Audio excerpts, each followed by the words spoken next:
इस वक्त की बड़ी खबर वेस्ट बैंक से। वेस्ट बैंक में इजराइल का बुलडोजर ऑपरेशन जारी। इजरायली बुलडोजर पर हमास का हमला, धमाके से नष्ट हुआ इजरायली बुलडोजर।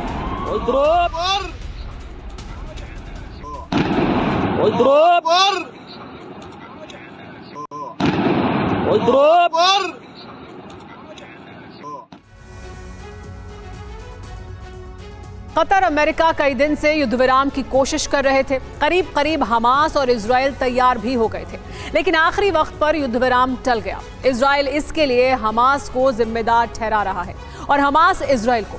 इस बीच कई ऐसी वजहें सामने आई हैं जो बेहद गंभीर हैं। इजराइल में युद्ध विराम को लेकर विरोध होने लगा है, वहीं हमास की शर्तों से बाइडेन और नेतन्याहू की बेचैनी बढ़ गई है।